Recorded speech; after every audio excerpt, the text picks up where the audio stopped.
ఈ మధ్యకాలంలో మనందరికీ కూడా తెలుసు రేషన్ కార్డు విషయంలో ఈ రాష్ట్రంలో 85 లక్షల రేషన్ కార్డ్స్ ఉన్నాయి.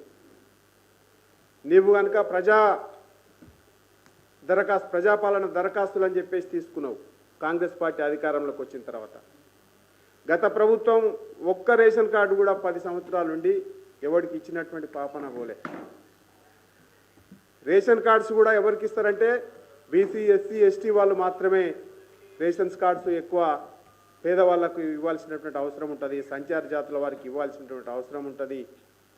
కానీ బీఆర్ఎస్ పార్టీ కేసీఆర్ గారు ఎవరికి కూడా రేషన్ కార్డు ఇవ్వకుండా బొమ్మ మాత్రం ఆయన తీసుకొని ప్రభుత్వాన్ని 10 సార్లు నడిపిండు రేషన్ కార్డు మీద.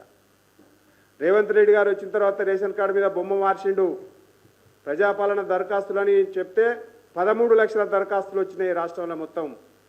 కానీ ఇవాళ నువ్వు ఏం చేస్తున్నావు అంటే స్థానికంగా ఉన్నటువంటి కాంగ్రెస్ పార్టీ నాయకులు సిఫార్సు చేసిన వాళ్ళకు మాత్రమే ఇవాళ రేషన్ కార్డు ఇద్దామని చెప్పేసి ఆలోచన చేస్తూ ఉన్నావు. మొత్తం 13 లక్షల మందికి ఇవ్వలేము, 2-3 లక్షలు ఇచ్చేసి దాన్ని పక్కకు పెట్టి ఇచ్చినామని చెప్పేసి ఆలోచన చేసే ధోరణిలో రాష్ట్ర ప్రభుత్వం ఉన్నట్టు తెలుస్తుంది.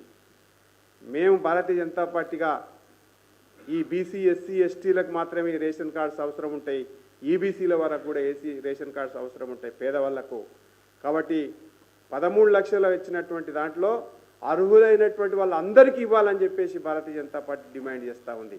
అంతే తప్ప నీవు ఎన్నికలను దృష్టిలో పెట్టుకొని నీ కార్యకర్తలకో నీ నాయకులు సిఫార్సు చేసిన వాళ్ళకో ఇచ్చి మిగతా వాళ్ళని గోలు కొడదామంటే భారతీయ జనతా పార్టీ ఊరుకునేది లేదు. అర్హులైనటువంటి వాళ్ళందరికీ కూడా ఇవ్వాలని చెప్పేసి మేము కోరుతా ఉన్నాం. కాబట్టి ఇవాళ రకరకాల విషయాల్లో రాబోయే ఈ 26-27 తారీఖులలో రాహుల్ గాంధీ కూడా ఈ రాష్ట్రానికి వస్తున్నట్టుగా కాంగ్రెస్ పార్టీని వర్గాల నుంచి సమాచారం ఉంది. రాహుల్ గాంధీ ఈ రాష్ట్రానికి మీటింగ్కి వచ్చినప్పుడు నువ్వు ఇచ్చినటువంటి హామీలు ఎంతవరకు అమలైనయో చెప్పాలని చెప్పేసి కూడా మేము డిమాండ్ చేస్తూ ఉన్నాం.